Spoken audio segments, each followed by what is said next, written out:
There we go. Yeah. Yeah. Thank you. Thank you very much.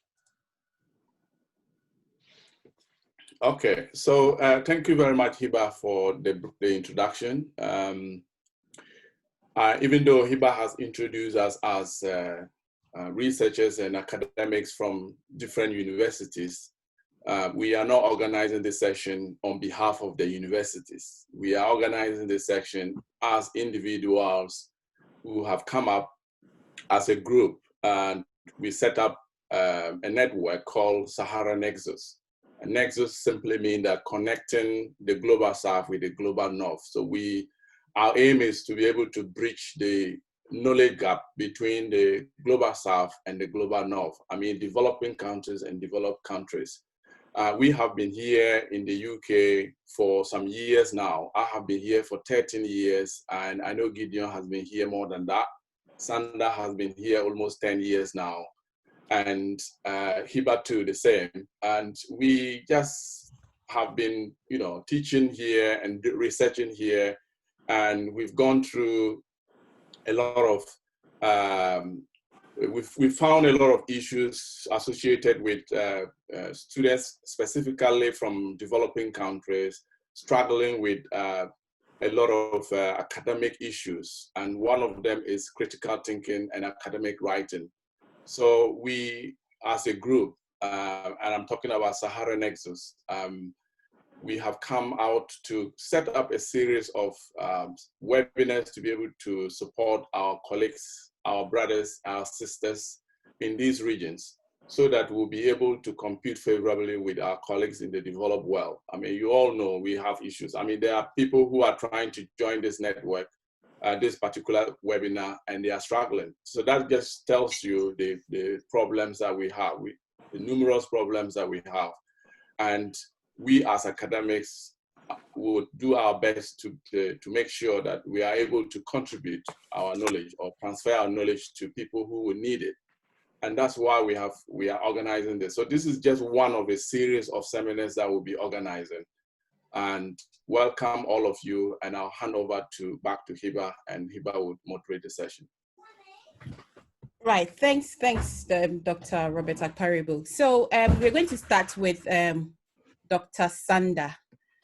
Dr. Sanda, please, can you start by telling us what the problem is? Why is it that, let me give you an example. For a student who once thought I was like amongst the top 3 in Ghana, in Belgium, when I came to the UK, I did my first assessment and I had like 50%, So what is the problem? What is it that we are not doing right? Why don't we understand that concept, critical thinking? Can you just explain that to us, please? Right. Yeah, thank you, Dr. Hiba. I'm just sharing my slides now. Can everyone see those slides? Yeah. Okay. Yes, we can. Okay. Great. Just to say, you've already seen how I'm fiddling with the technology, and sometimes technology has got its own mind. So bear with me and all of us if we, if we get wrong regarding the technology. Hello. Yes, absolutely. So there is usually this whole big, problem when it comes to critical thinking. I'll tell you what critical thinking is about. Hello. If I can just request the participant to mute himself. I get it. Okay. Nope.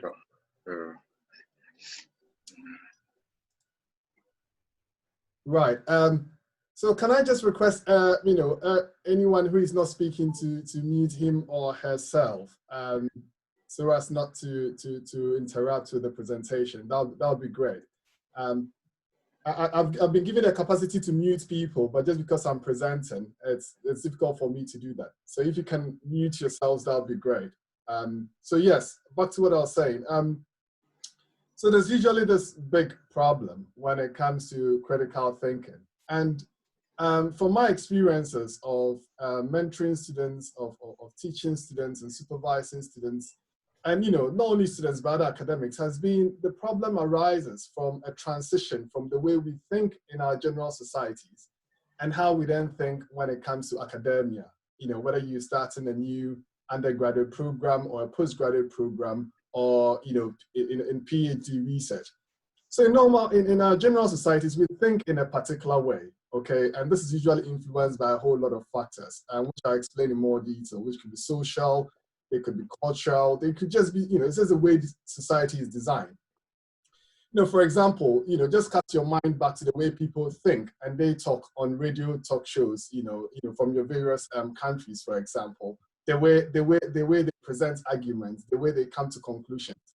That is very, very different when it comes to academia. So academia has got its own style. Unfortunately, there is a problem in that transition in terms of thinking when it comes to academia. And a lot of students, a lot of researchers, a lot of academics actually struggle to be able to think in the fashion that is being expected of them when it comes to academia. So, I'll just go on further to delineate the problem a bit further. As I said, so if you're used to a particular context or a particular way of doing things, and you move to a new kind of like setting, if you're introduced to new ways of doing stuff, one of the problems that arises is that most people are not yet able to get grasp or understand those new ways of doing stuff. So many people still don't understand what critical thinking is all about in the first place. And therefore, because they don't know what it is, it becomes very difficult for them to think critically. And for most postgraduate students, especially those who either move from Africa or Asia and come and study in the UK, the common feedback that you get on the assignments and stuff is that you've not been thinking critically. And one of the issues is that they've just not understood what critical thinking is all about. As we move along, I'll talk about what critical thinking actually means and what it doesn't mean as well. Another problem is that, especially, we those that have grown up, outside Europe, we're always scared to critique. This is due to the culture in which we grew up. When I talk about culture, I don't only mean social culture in terms of ethnicity or religion, but I also mean the academic culture in our universities. So you all recognize that, in our universities in Africa or Asia, when a lecturer says something, you can't question it, okay? When a professor speaks, then no one else speaks. No one dares even to question, what that professor is saying, to even try to challenge it.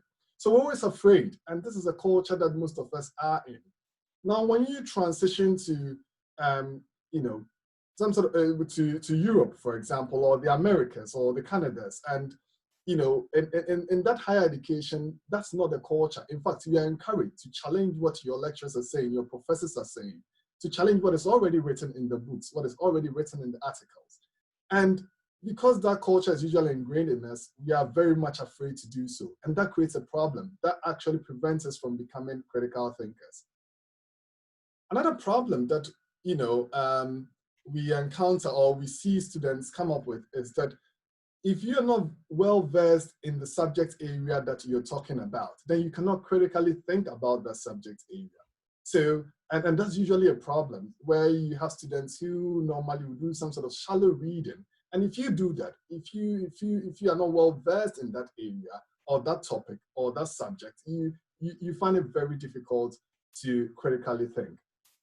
So I don't know, Hiba, whether that addresses. Yes, Dr. Sanda. Yeah. I just wanted to, give an example where in my class, sometimes I'll be talking about some issues and a student will say, I disagree with you. I mean, this is the kind of critiquing or trying to challenge, views. Just don't accept people's views because they have said it or because you think that these are people in society. So whatever they say is right. So we need to be able to question people's views and bring our views. You don't just question people's views and then you have no alternative view. So I get that all the time. And I know, Sanda, you have, and Gideon, you've been getting these students saying that I disagree with you, and then they bring their own opinion. It may not be the right thing, but they will question your opinion. Challenge it. Yeah. So there's a friend of mine who has comments all the time, PhD students, that she's not thinking critically. So I tried to explain this concept to this friend, Sanda. And then just what you said, she's like, this is not how we were brought up, you know. So how do you convince people? How do you get people to shift away from the way we think as Africans? You know, first of all, why is it important? How can we get people to understand that it's not you being disrespectful before you finally end or tell us about how to go about it as well? How do we think critically? Okay. Absolutely. So yes, obviously to be able to think critically, you need to understand what critical thinking is about in the first place. So I'll spend some time to explain what critical thinking means, what it doesn't mean, what you shouldn't do, in fact. So, but before I do that, I mean, great points from Robert and Heba over there. So one of the things that I'll challenge all our audience is, I'm going to introduce a slide to explain what critical thinking is about. And I want you to start thinking critically right from this presentation, okay? Don't take anything that I say for what I've said, but question whatever I'm about to tell you. Question and assess it before you believe whatever I'm going to tell you, okay? That is the kind of culture that you are expected to exhibit in academia. So I'll just move straight to what critical thinking is all about. So when we say critical thinking, it's a cognitive process. What this means is that it's something that, of course, when you're thinking, you use the brain, okay? So it's something that goes on in the head. And it's about assessing information that is in front of you. So this information could be something that is written, it could be something that you've just seen, it could be something that someone is even telling you, okay? Assessing it to be able to believe or not believe what you are saying.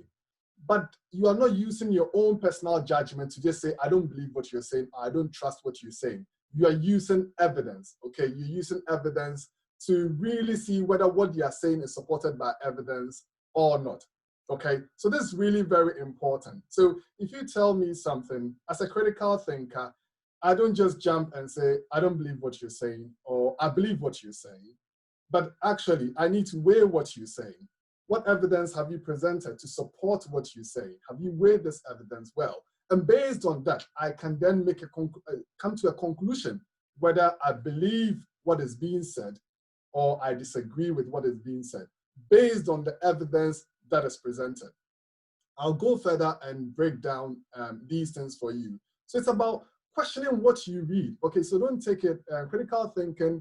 If you read something in a book, the fact that it's in a book does not mean it is the conclusion, it is the best. No, you need to question it. If it's a professor who is saying this, okay, you need to question what they're saying. Have they presented enough evidence to back what they are saying? Okay, you are assessing what they are saying based on the evidence they present to support it. The things that you hear and the things that you say, it's about questioning. And I'll highlight some of the questions that should be going on in your mind, to show that you are thinking critically. Now, I brought up this picture with this tortoise and try and stop me kind of branding. And the reason why I said it is that there is one key thing about critical thinking. It's about persistence, okay? It's something that you do continuously.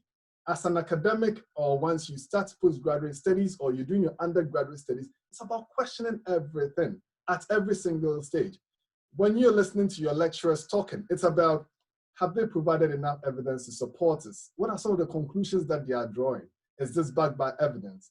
Can I then believe what they've said? So it's a constant process and it's being persistent, okay? You may struggle maybe the first time because you're so used to a particular line of thinking, but you've got to continue. You've got to continue with this because this is the backbone of academia. Now, I'll go into a bit more detail what I've actually categorized as the good, the bad, and the ugly when it comes to critical thinking. This is just highlighting certain aspects of critical thinking, okay? The good are the things you're supposed to do, and that's good for critical thinking. The bad are the things that you should not attempt to come close to. The ugly are the things that no one wants to associate him or herself with something ugly. So the things that you don't want to come close to when it comes to critical thinking. So I'll then move on to those. So an essential aspect of critical thinking is weighing up evidence and arguments for or against something. Okay, so when someone speaks, or you've read something in a book and they've come to a conclusion, what you need to find out, did they weigh the evidence properly?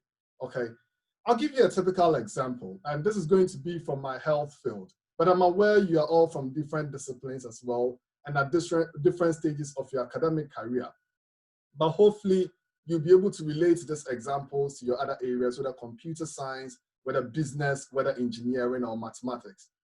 So let's take, for example, there you see a statement on the television or in the newspaper or a journal article that alcohol is good for our society because it brings about a lot of money, okay? And you come about this statement, will you then just believe that? Will you take it as such? What you actually want as a critical thinker is what sort of evidence are they using behind this thing? Okay, so they may be pointing things such as, you know, alcohol companies are taxed a lot in every country, so the government gets a lot of taxes from them. Alcohol industries provide a lot of jobs for people, so people get jobs. Okay, so when they get jobs, they get money, they've got families, they'll feed them. So it looks like a good thing, but you know, and they'll tell you we just need to be careful. But it's good, we shouldn't stop them. It's only one of the only legal food or substance that we have. But let us look at the other side of the argument. So when people drink alcohol, what does it do? There are health consequences, okay? There are higher risk of lung disease. There are higher risk of, abuse, especially when it's men and what they do to their wives when they are drunk or their children when they are drunk. And this sort of increases healthcare costs. So the nation have to spend a lot of money to cure people who are sick. We don't need to weigh these arguments. So based on these two sides, which one is stronger? Okay, is the health implication stronger than the economic argument that is being positioned? So as a critical thinker, when you see a statement like this, you don't just go believe in it, but you want to see the evidence that they've used to actually make such argument. Now, when we talk about the next point when it comes to critical thinking, don't just take evidence because someone says there's evidence backing what I'm saying, or someone tells you my evidence is actually from an academic journal, or my evidence is from a professor emeritus who has worked in this area for over 30, 40 years. Don't take it as such. You want to actually go and find out what that evidence is about, or you want whoever is saying whatever they are saying to explain to you, what's the source of the evidence. So for example, if you see an academic article, so this is an academic article published by professors, so you've got 10 authors, they're all professors, and they've done something into drinking wine and developing dementia, and they found out that if you drink wine in moderate amounts, it reduces your risk of dementia. Don't take that evidence because there's professors who've published an academic paper. What you actually also want to find is, can we trust that evidence? And to find out, there are a set of criteria, okay? You want to find out who sponsored that research. Was it an alcohol company that sponsored it? It may be them, or a wine company that sponsored it, okay? You want to really see the way they generated that sort of evidence. Which sort of people did they look at? What sort of research did they do to come by that conclusion? For you to trust or not to trust that evidence, okay? At this particular stage, what I want to point out is that most of my students come complaining to me and say, we've just started our academic criteria, our academic career. How can we be critical thinkers when there are all these big guys in the field and they've done this work so much? So how can we think critically? I must bust a bubble here if anyone is thinking like that, to say that critical thinking is irrespective of your experience, okay? And I'll repeat that. It doesn't have to base on your experience. It doesn't matter whether you've been in a certain field for so long. It doesn't matter how old you are, okay? Some people also say that I don't like critiquing, I don't like telling other people that their work is not sound. So, we all have, the extent to which we believe information is different. And it, in society, there are some people that they don't believe anything, okay? Tell them anything, they will not believe it. There are some people who are also gullible. So when you tell them everything, they just believe, and our politicians are good at exploiting such people. You tell them anything, they will believe you. Oh, it's good. Oh, yes, yes. They say yes before you start talking. But critical thinking does not matter whether you are that kind of person who believes everything just like that, or the kind of person who is skeptical. The reason why I'm saying this is that critical thinking, it's a process, okay? It's a process of analyzing information. So even if you have any personality traits, don't worry. What you need to know is how can I analyze the information in front of me to be able to make that final conclusion. I'm just trying to dispel the notion that if you ever think some people are born as critical thinkers, that is a lie. No one is born as a critical thinker, okay? It's a skill that you just need to develop. And it doesn't matter what your personality is. It doesn't matter what your experience is. It doesn't matter what your age is. I mean, Robert and Gideon and Heba and other people who have probably been exposed to the European academic culture will understand that in a classroom where you're teaching undergraduates, people who are 16, 17, will challenge their lecturer there and there. That I'm not convinced by what you said, because based on the evidence that you presented, it doesn't convince me. That boldness, and they're usually, sometimes they're right. And you have to defend it based on your evidence, okay? So let me bust that bubble, critique people's stuff, whether they are professors, whether whoever they are, be bold. Now I'll come to the I just wanted to make this point before I forget. And sure. I'm happy that you just talked about the, people shouldn't just, because you've made a point that always make sure that, whatever people are saying, they back it by evidence. And then you went on further to say, it's not just the evidence, also go and search for that evidence to verify whether this is really real evidence that the person is talking about. I mean, so I'm just thinking the next session, or maybe there will be a session where we would take you through how to measure the quality and strength of evidence. Not every evidence is evidence. And there are a lot of, because of politics now, there are a lot of websites that are just created to just pass on information. And, we always believe that what is coming from the internet is right. And that's why you see, in Ghana now, I just don't want to be reading things, because you just see a lot of information just being forwarded, and then you follow it and it is all lies, And there was one time I belonged to one platform when the COVID-19 was at its highest peak. There was a medical doctor somewhere in Ghana who made claims that, before you just look at it and you realize that this is what this doctor is saying, doesn't know what he's talking about, And when I tried to question that particular information, there was somebody in the platform who took me on. Now, this is coming from a medical doctor. Of course, the medical doctor has knowledge, but it doesn't mean whatever is coming out from this medical doctor is right. So we need to really have this habit of verifying the evidence, and we'll take you through, how to measure the quality and strength of evidence in subsequent sessions. You're absolutely right, Robert. That's a very good point. I mean, something that I should have mentioned is sometimes people say that they are using evidence to back what they're saying. When you go and try finding out, it's something someone has said on Facebook or YouTube or Twitter. Okay, so someone has said something out there in the internet and is using that as evidence. Okay, but that's not evidence. That's a subjective opinion of what they're saying. As Robert said, yes, there will be a session as to what is even evidence in the first place. What sort of evidence should you be looking for when you want to support your thinking or your points with good evidence to support them? Now I'll move on to the next kind of session that I call the bad stuff. Okay, these are the stuff that I'll say, look, don't go near these stuff. Okay, once you do that, it's not critical thinking anymore. It's something else. There is this issue of, I'm not going to believe anything that everybody says, okay?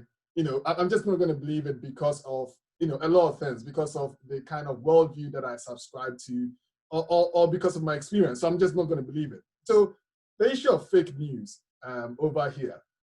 Okay, so to some people, if something doesn't meet their own subjective judgment or what they feel it should be, they go, no, this is fake news, without actually exploring why are they saying what they're saying. Okay, what sort of evidence is backing it up?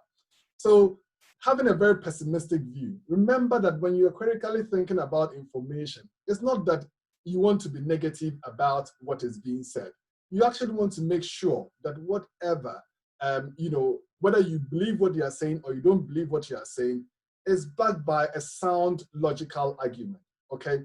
So don't think, critical thinking is all about never believing what anybody says in the world. It's not about that. Asking questions does not mean you don't believe what you are saying. You just want to understand more about the things that you are saying. Now, there is this issue that I see it a lot, for most of my students, and mostly among the international students, okay, where when you are thinking critically, what you should know is that whatever you come by, even if you've looked at the evidence, okay, may just be a part of a bigger picture. Okay, I'll give you an example. And you may be able to relate to this from the way people talk on radio stations and the television and the things you read on the internet. So there's a lot of things, for example, maybe people become fat. I'll use the word fat over here, but people become obese just because they don't take responsibility for their eating habits, because they eat a lot of junk foods. Okay, they'll eat a lot of fried rice and chicken. As a statement just like that, and they will provide a lot of evidence that those who eat these foods are bigger than those who don't eat these foods. If someone thinks like that, that is not very critical, because that is just an aspect of the whole bigger picture. You're only looking at the individual. What about the fast foods themselves?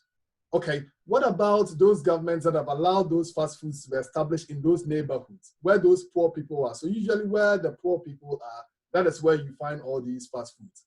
There's a bigger picture over there. Perhaps these people don't even have access to information on how to eat properly.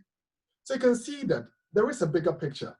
But if you sort of narrow it just to the individual, then you have some sort of myopic thinking. So it doesn't mean, it means you're not thinking critically. So when you do something, yeah.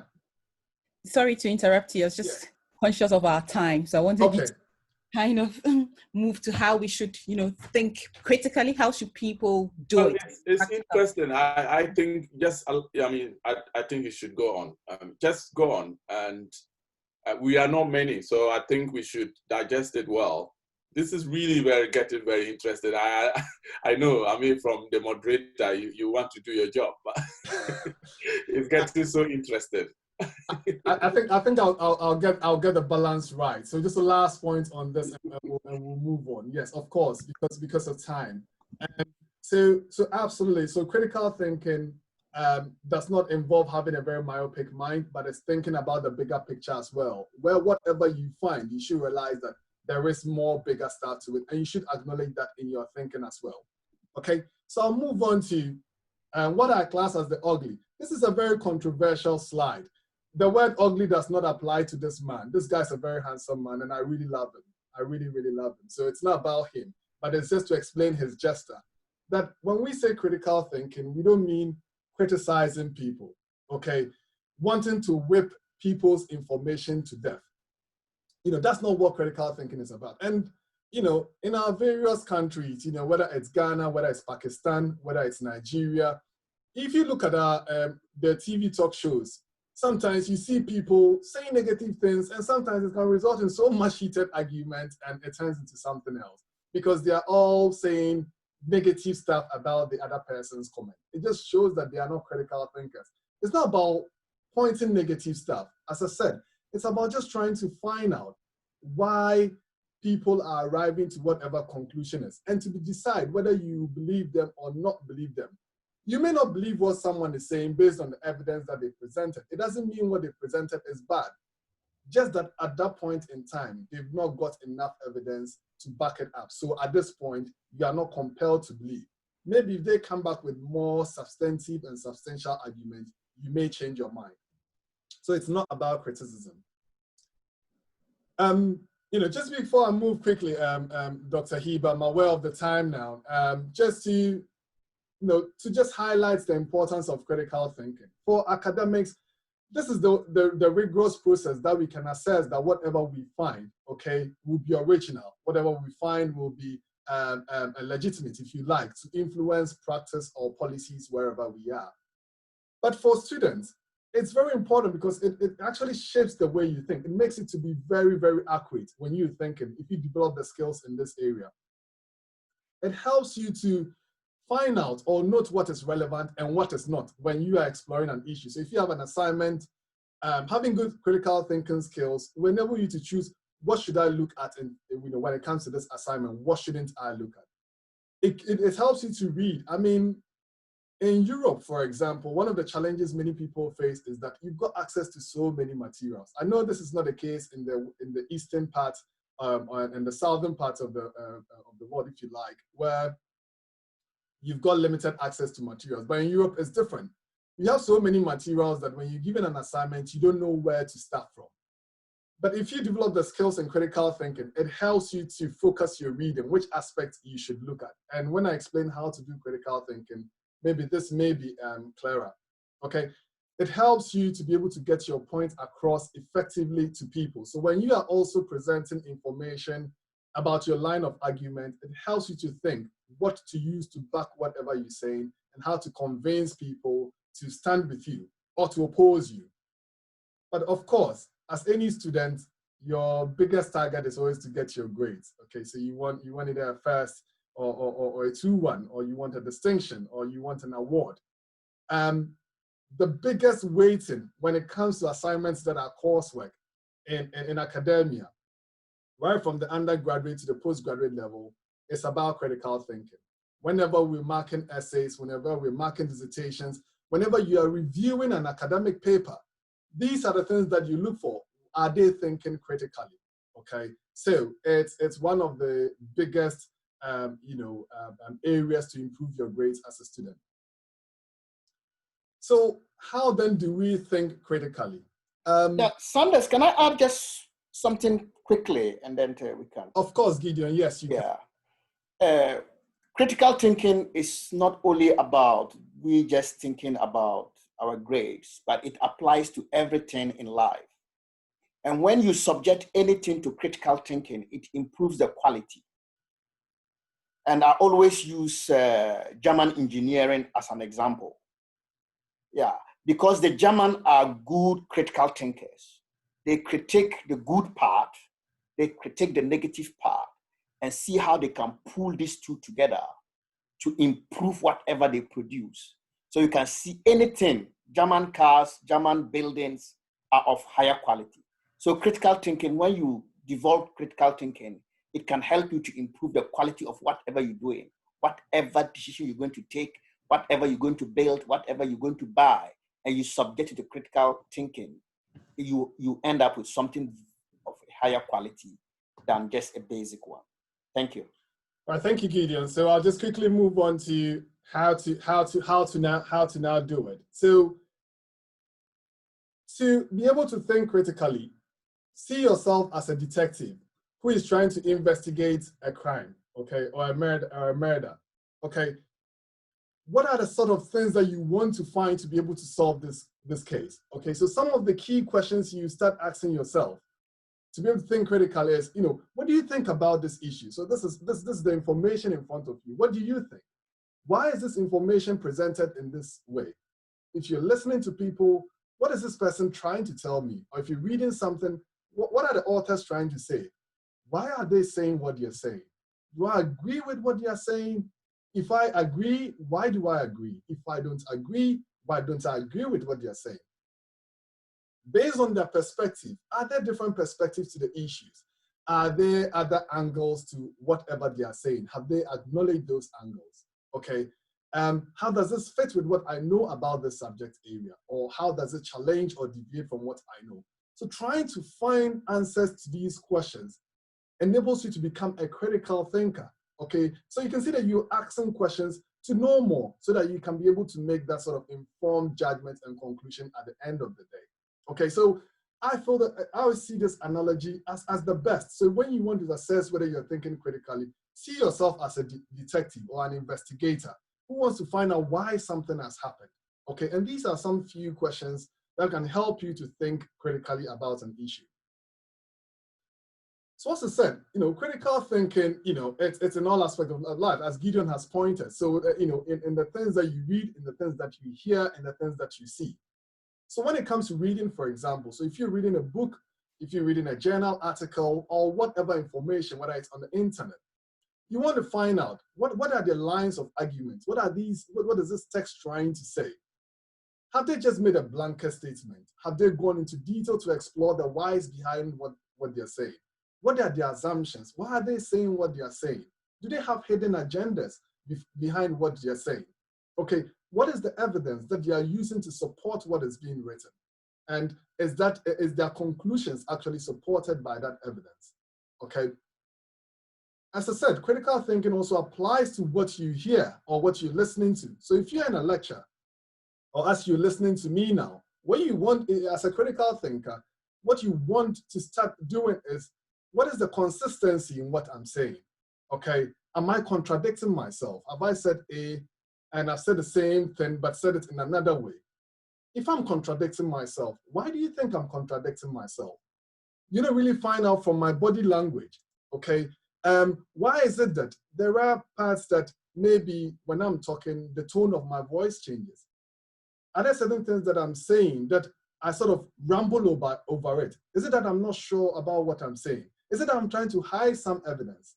Okay, are there points that I slow down to increase my voice, to make it clearer? Why am I doing this? So asking yourself all these questions and then trying to find the answers to these questions enables you to be a critical thinker, or it's a demonstration that you're thinking critically. So I'm sure, Dr. Hiba, you'll be excited to hear that this is my last slide. This is something that I have made up, just based on my experience of working with academics, that just a take-home message is do unto yourself what you wish to do unto others. So as I was saying, all that I'm saying, when you're reading people's books, when you're listening to people, when you're reading information on the internet, to be a good critical thinker, the first place actually is to start with yourself. Whenever you want to present information to anybody, first think about it. What do I want them to listen or to hear? Or what do I want them to see that I want to say? What is the evidence that I'm using to back whatever I'm saying? Is this evidence sound? Okay, what are the good and the bad sides of this particular sort of evidence or point? Is this the only thing that is known in this area? Have I acknowledged other fields as well, or have I acknowledged different perspectives as well? So this is the take-home message. So Dr. Araba, I wouldn't take any more of your time, so I'll leave it here. Thank you very much for that insightful presentation. Dr. Sanda, I love listening to you teach or facilitate, and I would have loved for you to continue the whole day, but I'm just conscious of the fact that we told people. Absolutely. We are way behind time already. So yeah, apologies that I had to say that in between. No, not at all. We will now move on to Dr. Azuma Gideon, who is now going to take us through academic writing. So Gideon, if you are ready, please. But I'll start with my first question. I believe all of us here are aware of the fact that critical thinking and academic writing kind of go hand in hand. There's some link there, and we would appreciate it if you could tell us what academic writing is. What is academic writing? And as you go on, probably tell us what the link is with critical thinking. Okay. Yeah, thank you so much. I would like to share the work with Dr. Omar, if you could. Yeah. Okay, so I've just fiddled the technology. So if you could. Yeah, so Dr. Gideon, if you just permit me of freezing your mouse for a second. Okay, all right. And then you can control it from your end. Okay. Okay.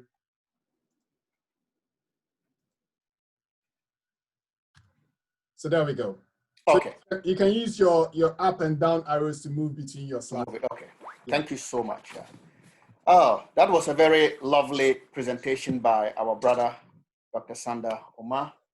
You did a very good job, and I think you've touched a lot of the things that I really wanted to highlight. You cannot write academically or critically without thinking critically.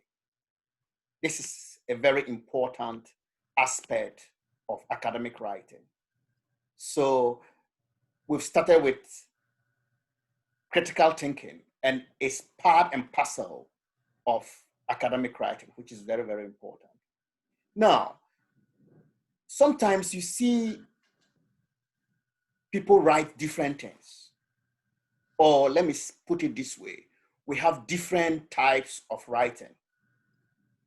Maybe personal writing, you write a letter to your girlfriend or boyfriend. We have journalistic writing, where you write for a newspaper, you write for TV screens, you write plays, you write different things. And we also have academic writing. And this is something that have to take in a lot of thinking. A lot of critical thinking goes into it.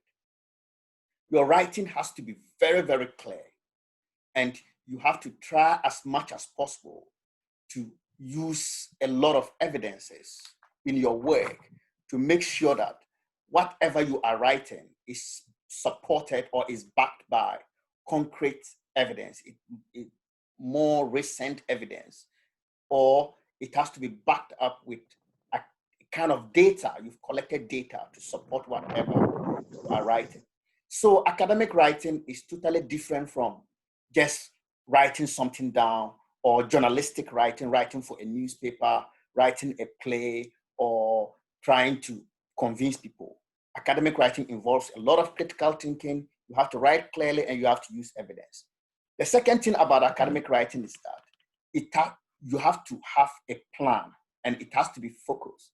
Maybe you have a question that is set before you that you are trying to answer. So you have to demonstrate your knowledge to tell your audience that you've understood the question and you are working hard based on a particular structure to help you to write it logically, to write it coherently, to provide the answers to it. And I've already mentioned the evidence. Evidence can come from different sources. It could be secondary evidences or it could be primary evidences. So you have to demonstrate your knowledge of that particular area by doing a kind of a literature review, collecting data to support your opinions, and develop a kind of a coherent arguments and make references to people or previous authors or previous people who have looked into those areas, knowledgeable people in those areas, look at their work, critique their work as we looked into critical thinking. So you have to take your time to look at past work, look at current work, what is going on, look at the trends and everything to provide a very solid evidence in your work. The last thing about critical academic writing, it has to be in the formal language. The style of writing has to be formal. So you have to avoid kind of first person language, I, me, my, and all those things.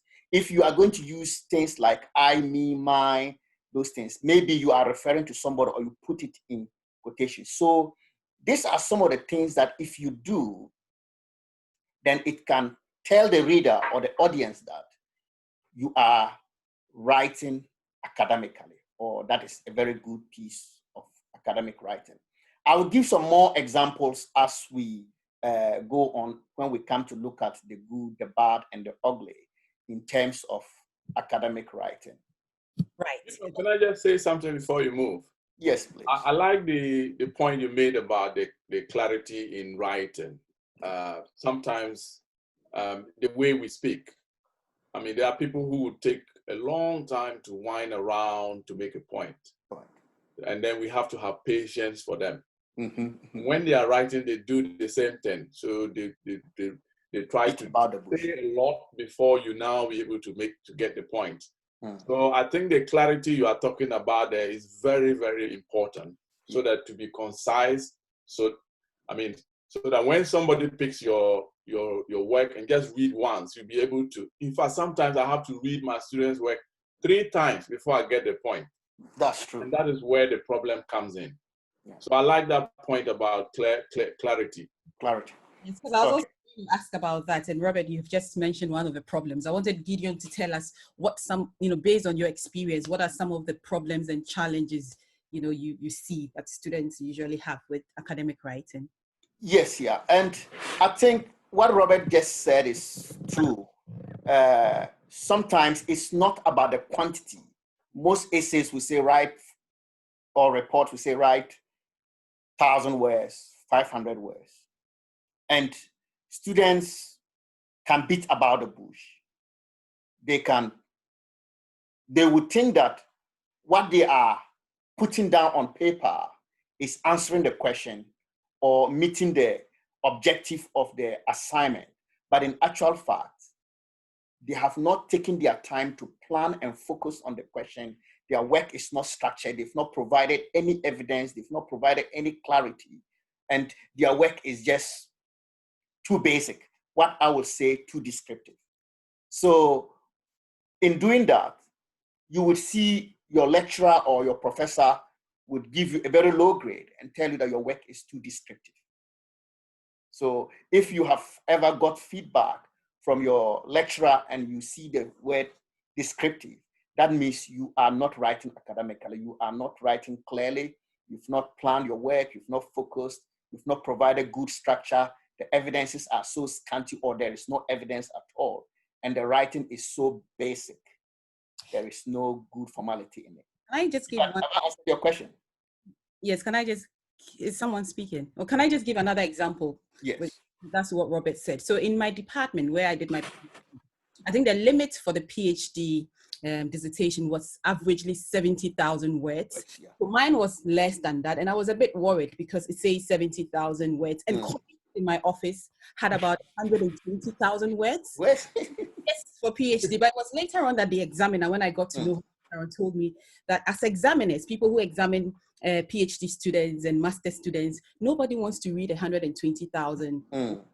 So they prefer that you are really, you go straight to the point. If it says 7,000 words, why do you want to double it? So that's something I just needed to mention here. And it applies to master's level as well. As well, yeah. Wants to read twice. So it is not about the quantity. It's about meeting the objective of the academic writing, being precise, being focused, and just making sure that you touch on the key components of what is required.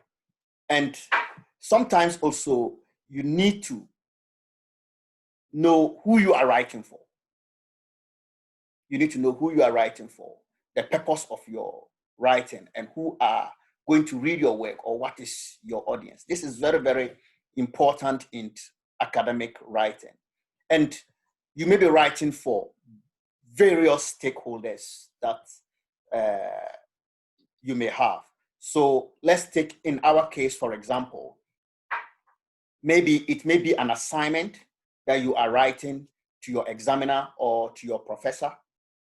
So you need to make sure that you understand the question that is set before you, have a very good plan, gather a lot of evidence, be focused, know the structure that is required. There are different structures that are required for different types of reports or essays. So you have to know the structure in which to do in order to present your work to your professors. Sometimes it may be a report that you may need to summarize for the general public. So if you are, let's say, for example, from your dissertation, you want to summarize some findings from your dissertation and maybe put it in the newspaper or a magazine for people. So it may be for that particular audience. So you have to know how to write it so that even a layman, a basic person, when he picks your work from the general public, he will know exactly what to do. Sometimes also, we as academics, we write for journals, and you have to know the tastes and preferences of those journals or those publishing houses that you are going to submit your manuscript for them to have a look. So you need to take your time to know your audience. And sometimes also it may be even a funding body. Let's say if UN is sponsoring your research and you have to produce a report for them, the way you produce that report for the UN may be totally different from maybe another organization, maybe for the government or for a company that is sponsoring you. So understanding your audience or defining your audience is very, very important in academic writing, so that it will help you to style your work. It will help you to know how to tailor your work in order to meet their expectation. So if you are going to write an academic piece of work to a professor, the way you present it, the details, the style, may be totally different from if I am going to write for a newspaper. So you need to know your audience and know how to pitch your work, know how to format it in order to make sure that your audience understands what you are doing. But in all, clarity is very, very important. In doing all this, whether it's your professor, whether it's the general public that is going to read your work, whether it's going to be a journal, the editors that are going to look at your journals or books, you need to make sure that you meet their expectation. For example, in academics, if you are not able to meet the reviewers or the editor's expectation, then your work will be rejected. So meeting their expectation, understanding what they want, the format, the structure, the focus, the details, everything is very important in order to get your work accepted and published. Let's have a look at some more details about academic writing that sometimes people face some challenges, people face some problems, and they will say, oh, I've studied all night. I've worked so hard. I get a lot of those questions. Oh, professor, I have worked so hard. I've spent all this week working on this paper and I've got a low mark. What are some of the problems? Or let's look at some of the common problems that we have. I think the number one problem that we face, both academic students or anybody here, is we don't take our time to understand the purpose of our writing or who our readers are or what are the demands of what is before us, the question. We don't take our time to define the purpose of it. So if you take a question, let's say if they give you what are the factors affecting demand, and you take your time to see, okay, who am I writing to? Oh, this is for a professor, or this is. So you take your time to define the purpose and the reader, then you'll be able to do thorough work, dig for evidences, support your evidences, be focused, plan your work to execute it. So I think we need to take our time to define the purpose of whatever we are writing and who is going to read our work.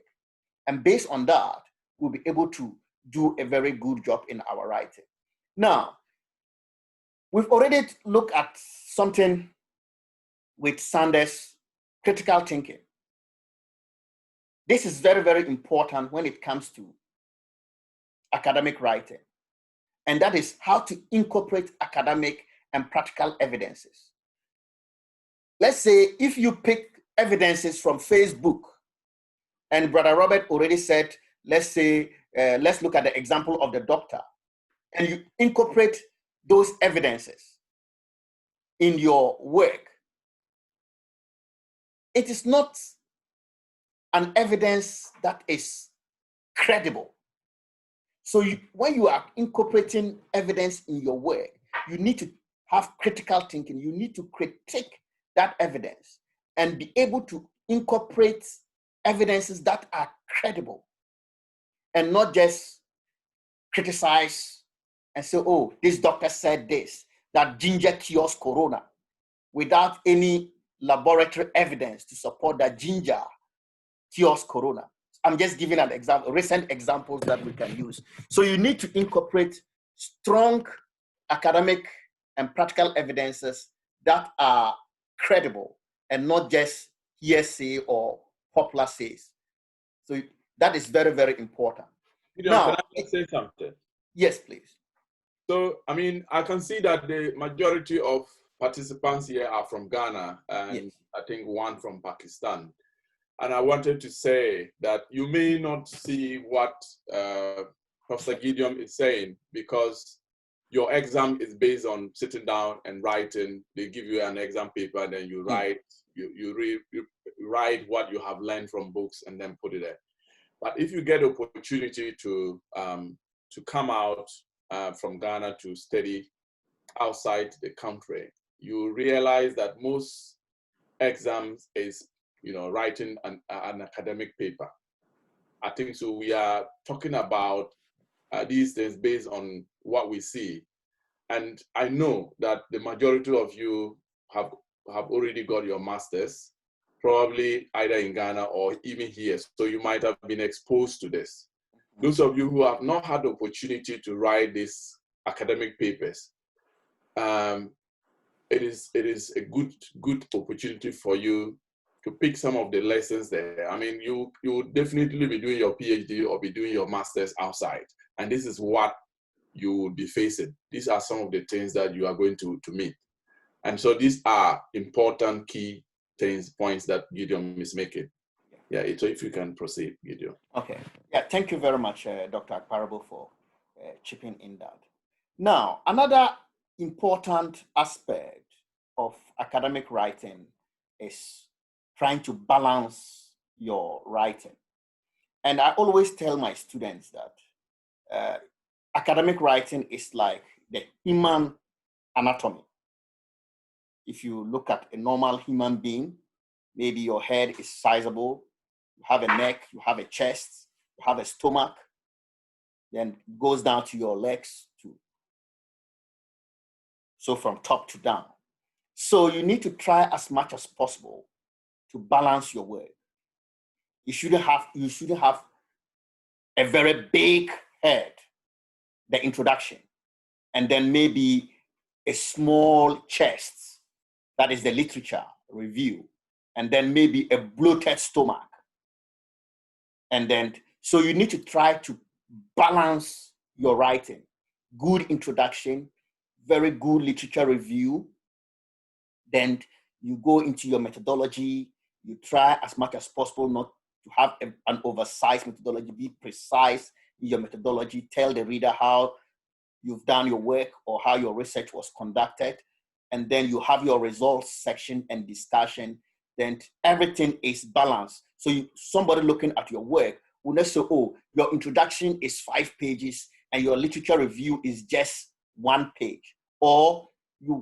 So you need to provide a balance in your writing so that somebody picks a tape, will know that, oh, everything flows logically. Everything is coherent. So these are the key. So number 1 to 4 are the key things when it comes to academic writing. But I've decided to throw in some more points. Your work has to be structured very nicely. You need to kind of provide very good, clear, and concise language.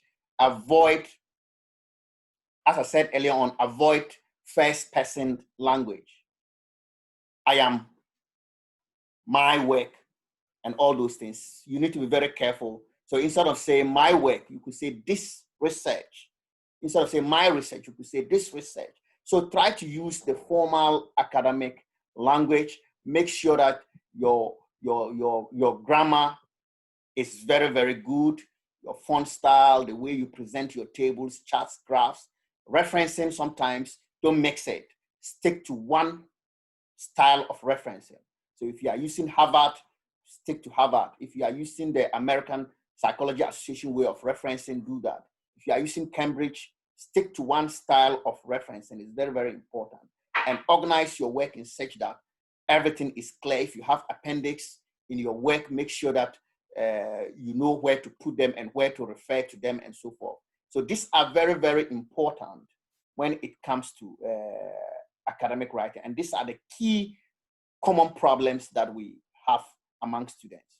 I don't know whether any of the students have any question around this, because I really want to dwell on this part. If you have any questions, you can throw them on the chat box, and then maybe Hiba will pick on them later for us to have a look. But do you have any questions so far? I want this to be very interactive as much as possible. If you have any question, you can raise your hand and the moderator can alert me so that I can stop and you ask your question. So far, no question. No question, okay. I just wanted to make a point. I mean, I think, yeah, I'm also conscious of the time now. I wanted to make a point that with the style, the use of first person language or the third person, Yes. Except for those of you who are qualitative researchers. Qualitative research is it's much more like storytelling, trying to organize your story and make it look, a very convincing, but in academic way. And so that is when you are allowed to say, I did this and I did that. But mostly for quantitative researchers, like Gideon said, you need to avoid the use of I did this and I did that. Yeah. Even in the qualitative writing, I always use a lot of mixed methodology in my writing. And we try as much as possible. Most of the journals that I go for, they try as much as possible to get back to you, that try as much as possible to avoid the first person language. So instead of saying, I did this, try to find a way to put it in a third party. Say, in this research was looked in, or the researchers looked at it this way, instead of say, I, my. So there are, anyway, it depends on the level you want to go. Maybe we could discuss this in details later. Right, let's look at some few things about academic writing, some good ones, some bad ones, and maybe some ugly ones as well. I like Dr. Sanders' pictures. They were very, very good. So a very good academic piece of work should be very, very focused. So it has to be very, very focused. Each paragraph have to be linked like a chain. So I always demonstrate that academic piece of work is like the chains we wear.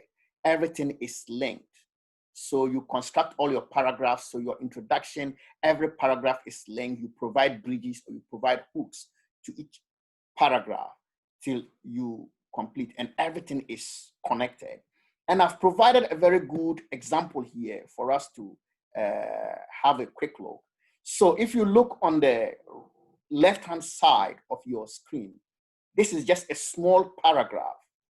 And I've decided to discuss what the students have done. So you could see this was about crime in the United Kingdom. And the student looked at a book or a source to provide some evidence. And the student have also taken time to look at the practical side of it and then wrote it very, very nicely. So have a quick read of it, and then I would explain how the student synthesized all this secondary and primary information and provided his own judgment to make that paragraph look very critical. So have a quick look at it.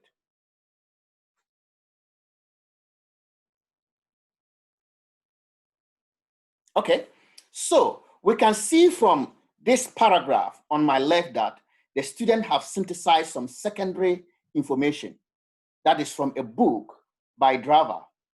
And the student talked about the former Prime Minister, or let's say former Prime Minister, Tony Blair.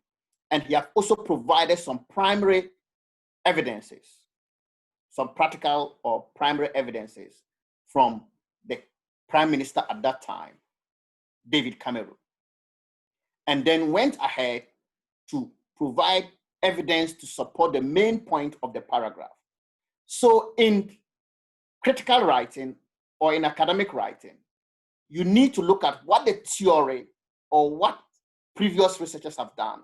What are the current status of what you are writing about? And then you interpret it. You kind of add your own opinion, your own interpretation. And that is where the critical thinking comes into play. So academic writing is always linked to critical thinking. So you have a theory. Then there are some evidences. There are some practical aspect of it. Then you move on to use your critical thinking to interpret, to judge, to evaluate whatever you have read, whatever evidences you have gathered, to make sense of it and present it in an objective way. So if you are able to do these three things, look at the literature or the theory part of it, look at the practical part of it, and you are able to interpret these two and put it in a nice way, that we can say you are writing academically, or your academic writing is good. Now, let's look at the ugly, some bad part of it quickly. Well, just a popular say, you just say anything. You just say anything. Oh, these days, every child has a mobile phone. A kind of popular generalization without providing very good evidences.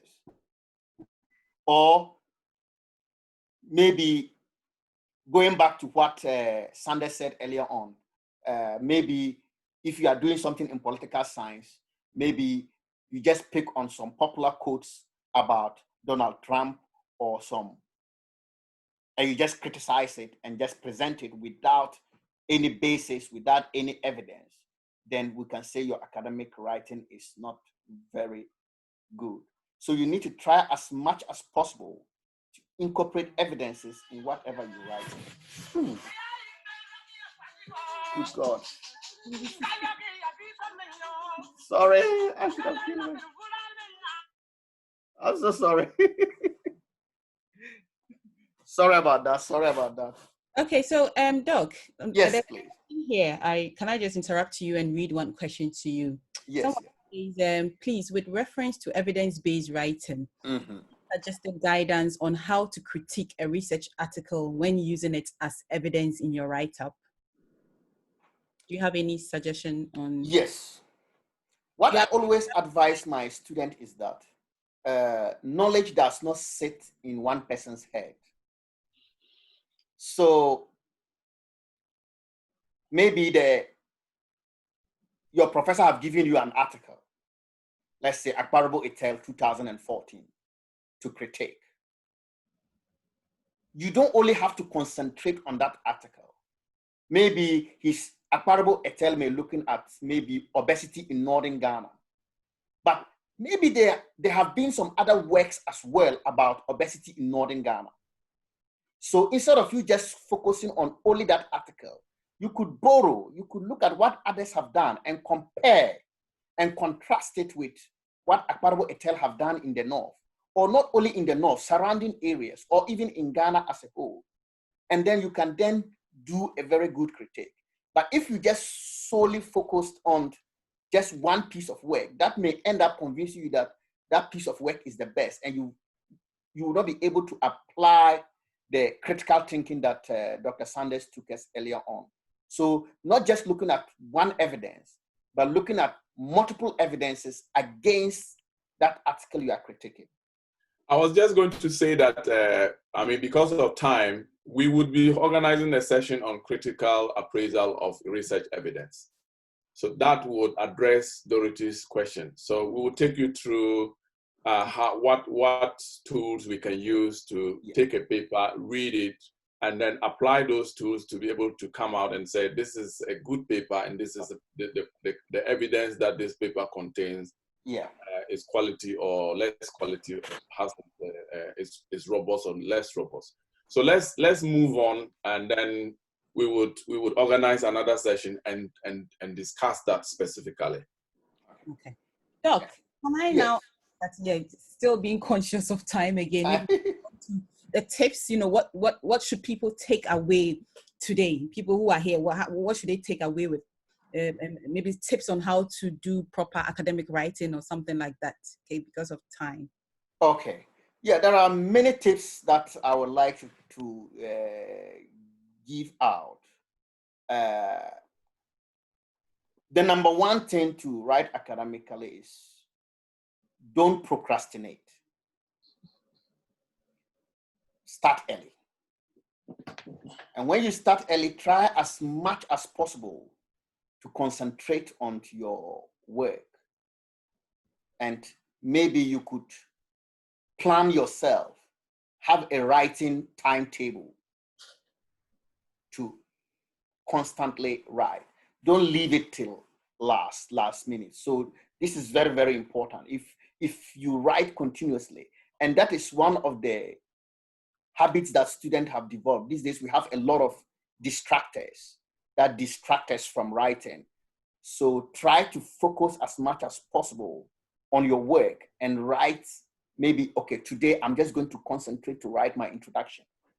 Maybe on Wednesday, again, I'm going to take my time to read my introduction, review my introduction, and improve upon it. So set time to do your work, and don't let things that doesn't add value, like sitting on Facebook for 10 hours, distract you.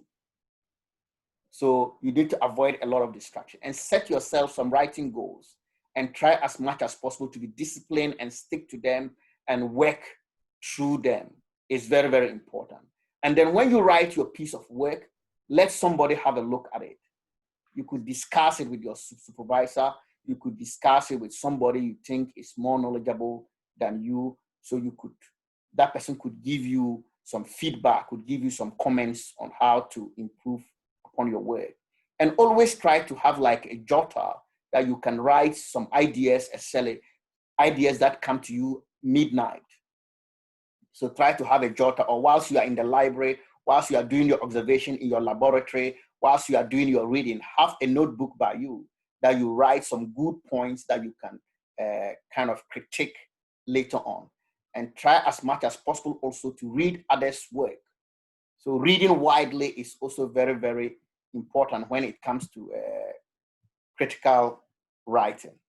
I don't know whether Dr. Sanders and Robert, you have anything to add to that?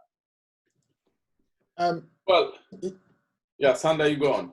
Yeah, so what I was going to say, I think you're right, Gideon. I think that's very good advice there in terms of some of the processes that can facilitate the writing.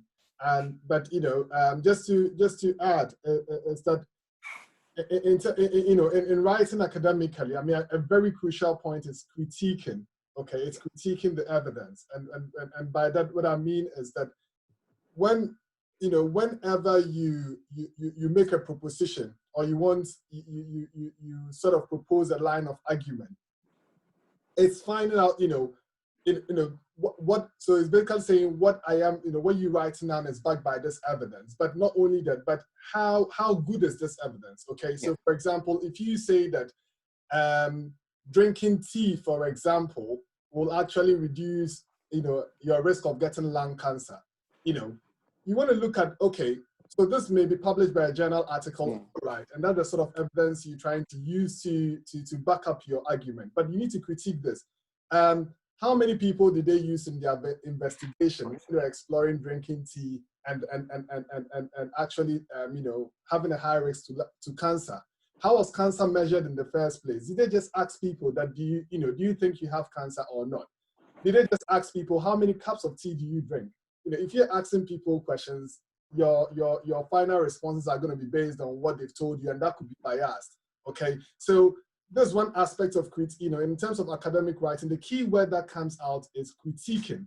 In academic, you realize that when you sort of move from undergraduate to postgraduate study level, all your assignments, there's always something about critiquing. Critique something. What in academic writing, one good advice is that don't be afraid to critique the evidence. I think that's what holds a lot of students back. They can see that this paper is poorly conducted. Example, just to give an example, okay, and you think this happens in low and middle income countries, but it happened in the UK not long ago. There was a big problem in the UK where mothers refused to send their children for immunization. Okay, so the normal immunization, tetanus, diphtheria, and everything. And there was a vaccine called MMR.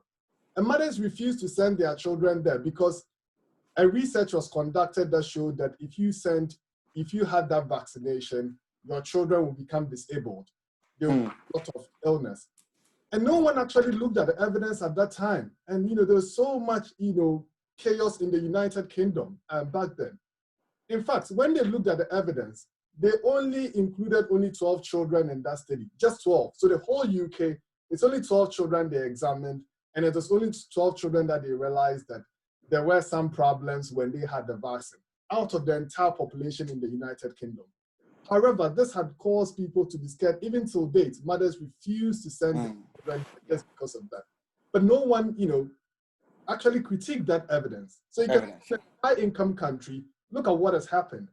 So in academic writing, always look at the arguments for what you're saying, against what you're saying, weigh those arguments. Where is this evidence coming from? Was it well conducted? Before you come out to the conclusion, don't be afraid to conclude that this evidence is not substantial to be taken into account at this point. Be very bold. Okay, that's what I wanted to add to that, Gideon. Okay, yeah, I think you've just covered what I wanted to say, and I think this just kind of touches on Dorothy's question on how to critique a research article when using it as evidence in your write-up.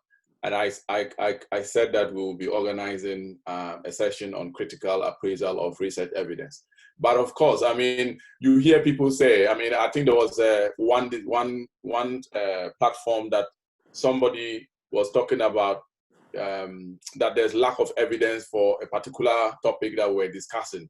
And somebody came and said, but we publish a paper. You know, you can't rely on one piece of paper to draw conclusions. Yeah. Because evidence changes at any time. And, you know, we were told very recently of using vitamin D supplements, and then within 3 weeks, then the guidance changed. Yeah. That's because, you know, you can't just rely on one piece of research evidence, especially in our context where we just do cross-sectional studies. So you need several of those papers to be able to tease out all those evidences and critique them, be able to draw informed conclusions. So don't rely on just one piece of paper. And I've seen in some of my students where one person just rely on one paper and just keep on writing and the same paper. According to John Smith, John Smith said that, John Smith noted that. Yeah, so these kind of, you know, writing are the kind of things that we probably would advise that we should avoid, and just don't draw conclusions because you've just got one paper and you think that the evidence is there and you are using it to support your arguments. Okay. And just to add, Robert, if I may, that so one of the things when it comes to academic writing, okay, it's not a matter of saying that this is right and this is not right. Okay, so you realize that in higher education, when they set a question, they'll tell you that there is no wrong answer. Okay, so your answers or what will gain you more marks or what will gain you more credit is based on the arguments that you give to support whatever you're saying. If you come with a blatant argument that chloroquine can actually cure coronavirus, this is not, you know, if the question is like, you need to back up with evidence, you may be able to argue your way out and you convince people and you get a higher mark. Someone will take the same point and say, no, he doesn't feel there is enough evidence that chloroquine can actually cure coronavirus, and then presents their also line of argument. And what you realize is that just for people to know, this writes differently, they've all come to different conclusions, but they may all get the same high mark. It's not about the final answer. It's about the points that you use to support whatever answer that you come by. Okay, so in academia, you get a lot of instances where you're instructed to examine a particular issue. They are not looking for a definite answer at the end. What they are looking for is, what have you used to support whatever conclusions that you've arrived at? When it comes to academic writing. So your views could be different, but that's not what matters. What matters is, what are you using to support those views that you are presenting to whoever is reading or assessing your work? Yeah, thank you very much. Let me just add some few more points, and then I'll hand over back to Hiba. I would advise our audience this evening is that try as much as possible to do some benchmarking if you want to improve your academic writing. Apart from the practice that you need to practice very often, you could also do some benchmarking.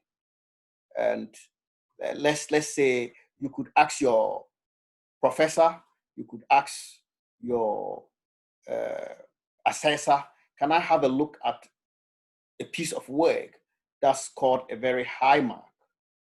And then you could benchmark those kind of writing style and provide us evidence as much as possible. Reading is also very good.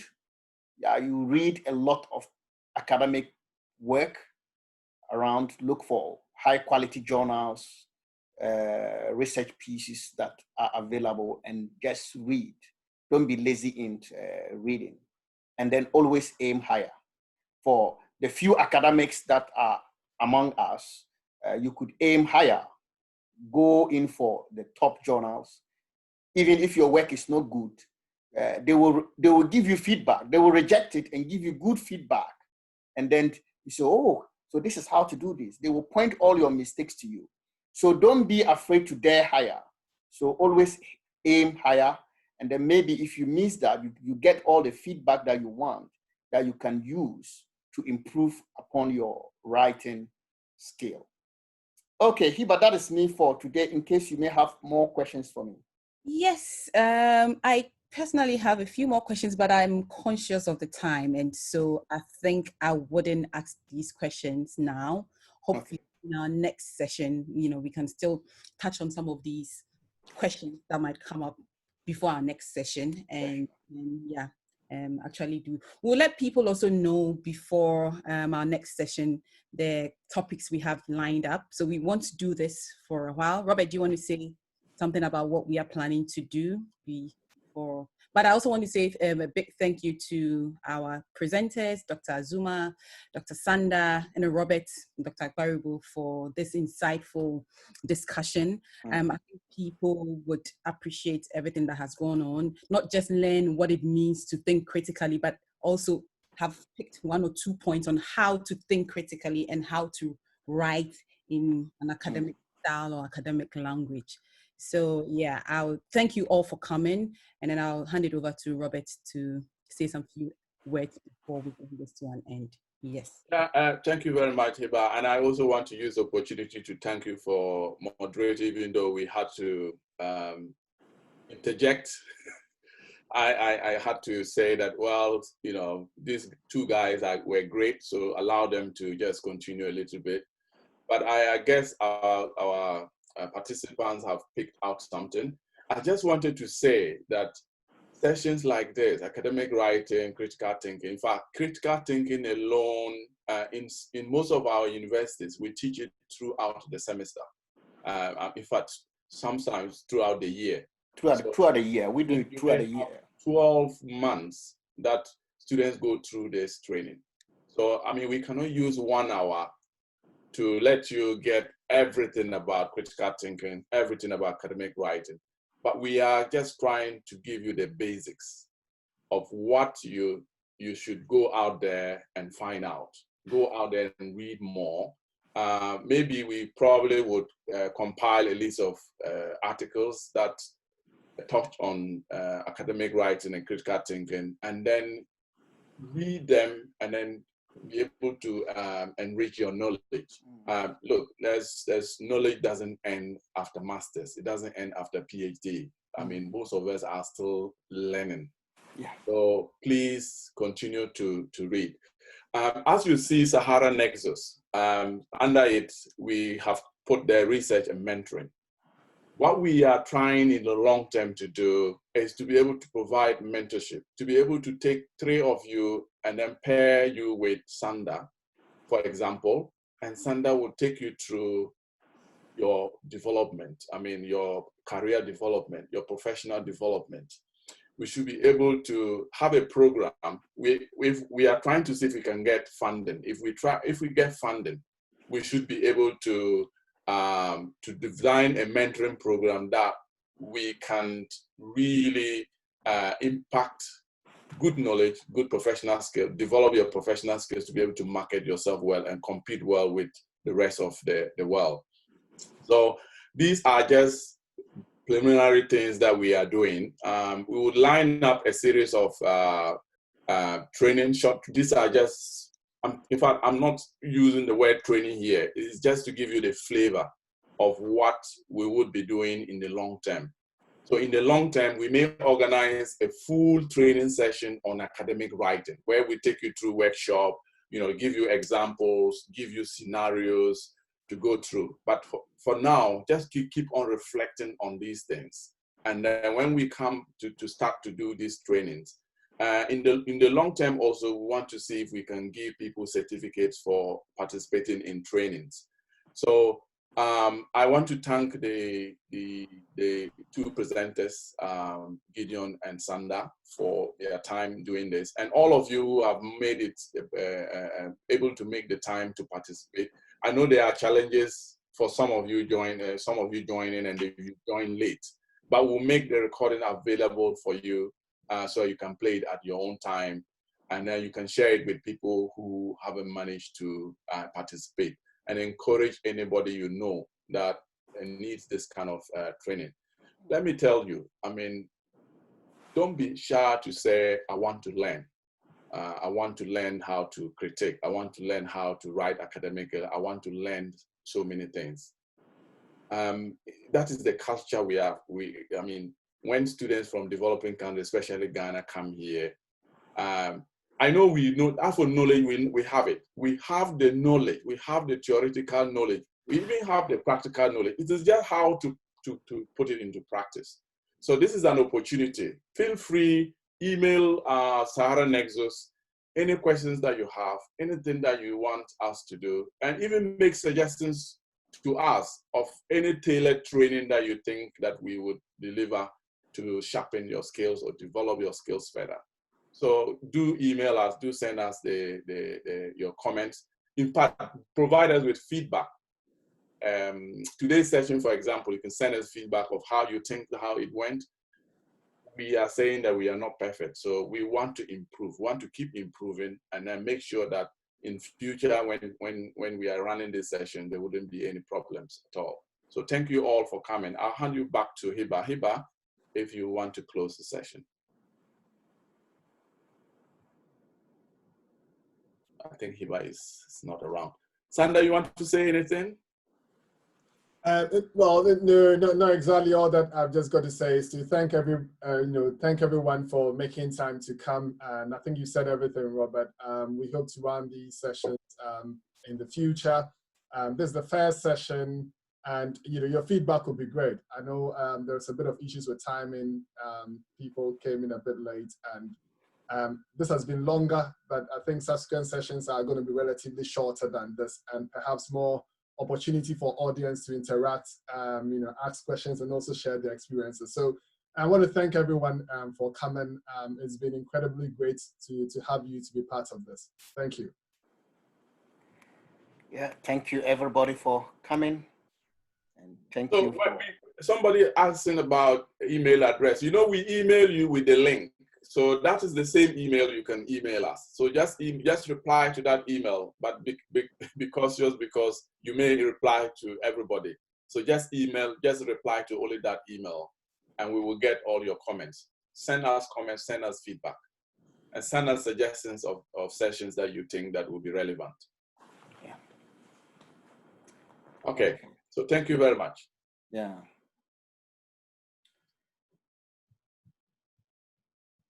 I'll just stop the recording now.